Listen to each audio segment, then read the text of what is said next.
Greetings everyone, I am Ujjwal Sinha and today I am excited to present my analysis on enhancing AtliQ Hardware sales and financial performance.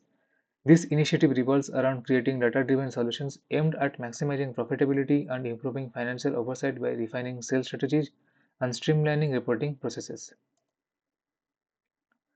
As we move forward, let me outline the agenda for today's presentation. We will begin with an overview of AtliQ Hardware, followed by the problem statement and the challenges addressed. Then I will outline the data sources and tools used in our data analysis. Next, we will cover the key formulas for our sales and finance reports before exploring the insights from both the dashboards. Finally, we will conclude with the projected outcomes and the anticipated impact on the company. Let's get started. Company overview. AtliQ Hardware is a global leader in computer hardware and peripherals, delivering innovative solutions in the APAC, EU, and North American markets. With a strong presence in retail and e-commerce, AtliQ serves diverse customers through various channels and operates across divisions like network and storage, peripherals and accessories, PCs. Problem statement. AtliQ Hardware is experiencing declining profitability and financial instability, largely due to the lack of a unified analytical tool. This gap hinders informed decision-making within sales and finance teams, necessitating a solution that offers insights into sales performance and financial health to empower data-driven decisions and reverse negative trends. Data sources. For this project, AtliQ Hardware provided 5 critical datasets in CSV format: fact sales monthly, DIM market, DIM customer, DIM product, and NH targets 2021. These datasets were instrumental in developing a comprehensive data model which serves as the backbone for generating insightful sales and financial analysis. Tools and technologies. Microsoft Excel served as the primary platform to develop this project. And the Excel features I have used are as follows. I used Get Data to extract CSV files and Power Query with mlongs for data cleaning and transformation, including customer fiscal year tables. Power Pivot and DAX facilitated data modeling and measures. Reports are created with pivot tables featuring conditional formatting. Pivot charts and slicers enable dynamic interactive dashboards, applying ETL concepts throughout the process. Formula and functions. I applied several key formulas and functions to achieve precise analysis. DAX measures allowed me to create complex calculations. These are the formulas and the measure names for sales analytics, and these are the formulas and measure names for finance analytics. Importance of sales analytics reports. Sales analytics reports optimize business performance by providing insights for negotiating sales agreements and defining product offerings. By tracking market performance against targets, they empower sales teams to focus on profitability, enhance customer relationships, and strategically drive growth. Let's check the sales reports. This report presents net sales performance by market from 2019 to 2021, comparing actual sales with 2021 targets. No market met its 2021 goals, with the USA and India showing the largest gaps, falling short by -10.2 million and -9.6 million respectively. The report highlights new products launched in 2021, with AtliQ leading the market, generating 22 million in net sales for the year. The first report highlights Nova as the top growing brick and mortar customer in 2021, showing the highest growth percentage. Meanwhile, eBay and Flipkart led the net sales for e-commerce, but Taobao shows a higher growth percentage. Further analysis is needed to explore opportunities to boost Taobao's net sales for greater overall growth. Benefits of finance analytics reports. The profit and loss statements provides key stakeholders with a comprehensive view of AtliQ Hardware's financial health. By showcasing essential metrics, it aids strategic decision making, highlights strengths, and identifies opportunities for improvement, ultimately driving sustainable growth. Let's discuss the finance reports. This P&L by fiscal month reports illustrates AtliQ's monthly and quarterly financial performance from 2019 to 2021. It highlights that gross margin percentage peaked during festival months from September to November, while net sales, COGS, and gross margin performed optimally in the winter season at the end of Q1 and start of Q2. This report highlights the quarterly gross margin percentage for different subgenres from 2019 to 2021. In 2019, the ROA and AC subgenres excelled in Q1, each achieving a gross margin percentile of 44.5%. The ANZ subgenre led in Q3, while ROA was the overall best performer. In 2020, ANZ topped the list, but in 2021, the AC subgenre emerged as the best performer. This report showcases the quarterly gross margin performance by channel for 2021. This distributor channel proved unprofitable while the retailer channel consistently outperformed others, with Q1 gross margins at 43.3 million. However, there was a downward trend across all the quarters, indicating a need for AtliQ to strategize on maintaining retailer channel performance moving forward. Now that we have gone through the detailed reports, let's move to a more dynamic view of our sales and finance data using dashboards. Impact of sales and finance dashboards. The sales and finance dashboards provides a real-time insights into key metrics, empowering decision makers with a transparent view of performance and profitability. They facilitate trend identification, growth opportunities, and streamlined reporting, enhancing communication and overall efficiencies to keep AtliQ Hardware aligned with its strategic goals. Let's explore the sales performance dashboard.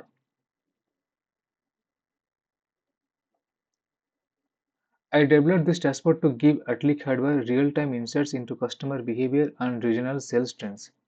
These KPI cards are immediate snapshots of overall sales performance of AtliQ across different channels. These are indicating that AtliQ Hardware, with sold quantity of 67.4 million, generated net sales of 83 million. And here, brick and mortar is contributing with 608 million, whereas e-commerce only contributing 275.1 million in net sales. So this indicating that brick and mortar is performing well compared to e-commerce. Here, these two bar charts indicating top 3 customers by net sales and top 3 countries by net sales. Here among top 3 customers, Amazon is leading with 131.8 million of net sales, and within the top 3 countries, India is leading with 241.9 million of net sales. Let's say if you want to divide the sold quantity by product divisions, here you can see this donut chart that P&A is showing with 47.6 million and it's leading among 3, whereas PC is the least one with 1.3 million of sold quantity only. And if you want to divide sold quantity by platform, then brick and mortar will be the king because it's contributing 68% by 46.1 million of sold quantity, and e-commerce is the least one by contributing only 32%. So it's an indication for the sales team that they need to enhance the sold quantity in e-commerce and they need to check how to do that. This particular graph representing that AtliQ Hardware has diverse range of product segments: accessories, peripherals, notebooks, storage, networking, and desktop. Among all of these, accessories is leading with net sales of 185.7 million and the sold quantity of 82.6 million, followed by peripherals, notebooks, and storage. Here, desktop is the least one. It sold around 2.8 million of products and it generated 6.5 million of net sales. If you see this line chart, it's indicating net sales versus sold quantity performance by subzones.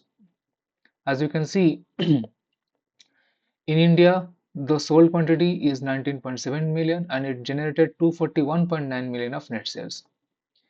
Whereas the ANZ is the least performer, it sold quantity is 33.6 million and it generated 49 million of net sales. To make this dashboard even more insightful, we have filters for fiscal year, region, channel, and divisions. These allow us to focus on specific segments like comparing sales performance between region or isolating channels to see where our growth is strongest. Let's say if you want to check the net sales by year over year, let's say start with the fiscal year 2019. Here it is 87.5 million. For 2020, 196.7 million. For 2021, 598.9 million. We can clearly observe that net sales is growing year over year. We know that in 2019 it was a COVID impact, but AtliQ Hardware shows a good amount of growth post-COVID, and it's a good point for AtliQ Hardware's improvement. Now let's say if you want to check the region level performance of this dashboard, we can apply the filter over here. Let's say for APAC, India is leading among these three with 241.9 million of net sales, followed by ROA 217.3 million, and here ANZ is the least one with only 49 million net sales. For Europe, NE is the highest one with 104.6 million net sales, whereas AC is the least one with 87.1 million. And for NA, which means North America, the subzone is only NA only for its, and its contribution of net sales is 183.2 million. So overall, this dashboard equips us with a holistic view of our sales landscape from high-level KPIs to granular insights by customer, region, and platform. By leveraging this tool, the sales team will be empowered to identify top-performing product segments and subzones, making it easier to adjust strategies and focus marketing efforts. This kind of targeted approach can lead to stronger market positioning and enhance overall sales growth. Moving on to our finance performance dashboard.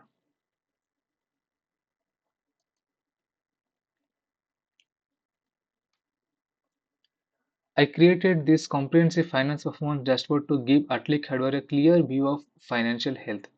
These KPI cards providing a quick snapshot of AtliQ's financial health, showcasing key metrics like net sales, cost of goods sold, gross margin, and gross margin percentile.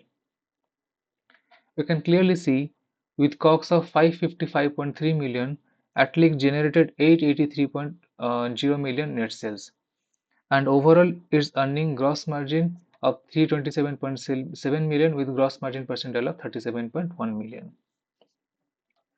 These two charts, here we can see these clusters are indicating top three markets by GM%, and here these clusters are column are indicating the bottom three market by gross margin percentile. Among these top three, New Zealand is the leading one with 44.90% of GM percentile, and among these bottom three markets, Germany is the least one with 29.91% of gross margin percentile. Let's say if you want to divide the gross margin by channel, then we will find out that retailer is the leader with 220.5 million of gross margin by contributing around 67% among all of them. But distributor is the least one with 39.5 million of gross margin, which is contributing around 12%. Let's check net sales division divide by channels. Here also we found that retailer is the king of market by contributing 615.8 million of net sales. Its contribution percentage is 70% compared to these three. Then the distributor is also here the least one by contributing only 12%, which where the net sales is only 106.9 million. This is a stacked bar chart which is representing gross margin percentile by subzone and categories by quarterly performance. Here also we observe that ANZ is the lead one and SC is the less performer among all the subzones. This particular graph representing P&L metrics by subzones. Here there are different P&L metrics and it's considerable for net sales, COGS, gross margin, and these are presented by these particular columns. This line chart is represented for gross margin percentile. We can clearly see ANZ is leading here with 39.8 percentile of gross margin percentile, and India is the least one with 33.4 percentile. To customize our analysis, we can utilize the filters available, including fiscal year, quarter, regions, and divisions. Let's say if you want to compare net sales with gross margin percentile year over year, we can apply the filters over here. Let's check that. Let's say for 2019. Here it is 87.5 million for net sales, gross margin percentile is 41.4%. For 2020, 196.7 million is net sales and gross margin percentile is 37.3%. For 2021, 598.9 million for net sales and gross margin percentile is 36.4%. We observe that net sales is increasing year over year, but gross margin percentile is decreasing. which is not a good sign for AtliQ Hardware. It means that we need to improve the profit, maybe by reducing the cost of goods sold. The finance team need to check this. Similarly, let's say if you want to discuss how the division level performance is, then we can apply the filter over here. For N and S, the top three markets by GM percentile are Netherlands, Japan, and France. For P and A, the top three markets are New Zealand, Japan, and Netherlands. For PC division, New Zealand, Japan, and United Kingdom. These are the top three markets. This dashboard is designed to facilitate strategic decision making by highlighting areas of financial strength and weakness. It empowers AtliQ's finance team to enhance financial efficiency through more informed budgeting, resource allocation, and the identification of cost-saving opportunities. Ultimately, this tool will help AtliQ Hardware refine its financial strategies and ensure sustained financial growth. It's time to discuss the project outcomes. Let's move back to the slides.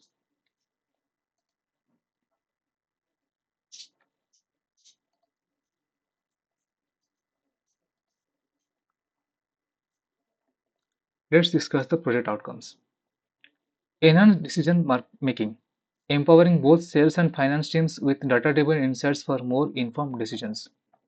Increased profitability, optimizing sales and financial oversight with the potential to drive an 18% increase in revenue growth. Strategic growth enablement, identifying top performing products and market opportunities to support targeted growth strategies. And the last one is improved financial precision, delivering customizable financial reports expected to boost efficiency by 26%, offering clear financial insights. As we wrap up this presentation, I would like to express my heartfelt gratitude to Dhaval sir, Hemanand sir, and the Code Basics team for creating this incredible Excel course that empowered me to develop this insightful project.